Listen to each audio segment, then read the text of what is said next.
Assalamualaikum warahmatullahi wabarakatuh. Di sini saya Salvi Agrita Dewi, NIM 2015-471017, izin menjelaskan tentang asuhan kebidanan nifas dan menyusui. 1. Pengertian masa nifas. Meskipun masa nifas secara harafiah didefinisikan sebagai masa persalinan selama dan segera setelah kelahiran, masa ini juga meliputi minggu-minggu berikut pada waktu saluran reproduksi kembali ke keadaan tidak hamil.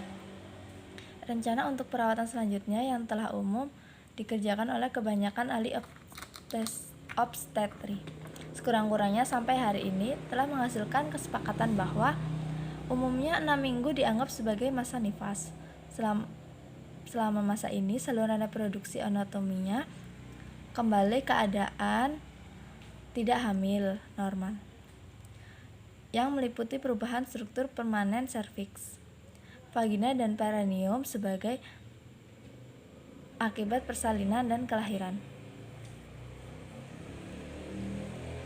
atau tidak lama sesudahnya. Pada sebagian besar ibu yang tidak menyusui bayinya, sinkroni hipofisis ovarium akan dikembalikan lagi untuk mendukung terjadinya ovulasi. A. Masa nifas adalah masa dimulai beberapa jam sesudah lahirnya plasenta sampai 6 minggu setelah melahirkan. Jadi masa nifas itu sampai 6 minggu. B. Masa nifas dimulai setelah kelahiran plasenta dan berakhir ketika alat-alat kandungan kembali seperti keadaan sebelum hamil yang berlangsung kira-kira 6 minggu. C. Masa nifas merupakan masa selama persalinan dan segera setelah kelahiran yang meliputi minggu-minggu berikutnya ke keadaan tidak hamil yang normal. Batas waktu masa nifas paling singkat atau minimum tidak ada waktunya. Bahkan bisa jadi dalam waktu yang relatif pendek darah sudah keluar. Sedangkan batasan maksimumnya adalah 4 hari. Jadi batasan minimumnya tidak bisa ditentukan dan batasan maksimumnya adalah 40 hari. Yang kedua, tujuan asuhan masa nifas.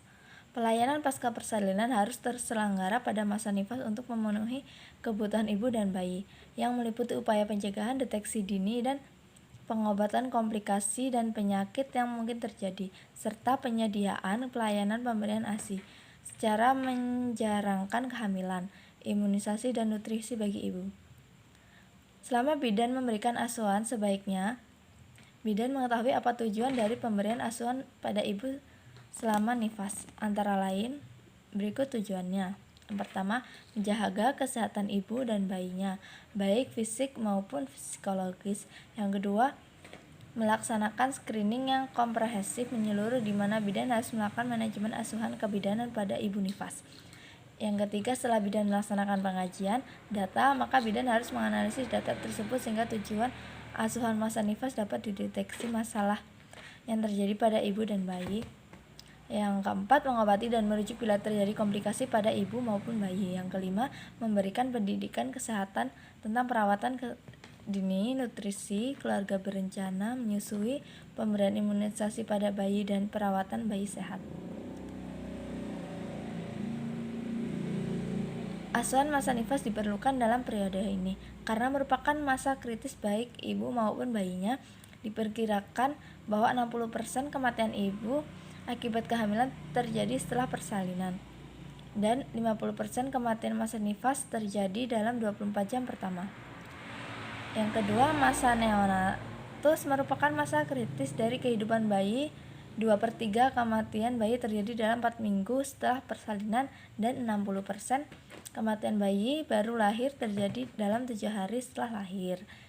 Dengan pemantauan melekat dan asuhan pada ibu dan bayi, masa nifas dapat mencegah kematian ini. Pertama, tahapan masa nifas ada perineum dini, puerperium intermediate, remote puerperium. Terus ada peran dan tanggung jawab bidan dalam masa nifas. Ibu dalam masa nifas membutuhkan dukungan dari petugas kesehatan atau bidan untuk memberikan asuhan kesehatan atau asuhan kebidanan. Yang kedua, dapat memberikan informasi dan konseling. Yang ketiga, rasa takut memberikan dukungan. Biasanya ibu takut kehilangan suami. Berikut yang dapat saya sampaikan, kurang lebihnya saya mohon maaf. Saya akhiri, wabillahi taufiq wal hidayah. Wassalamualaikum warahmatullahi wabarakatuh.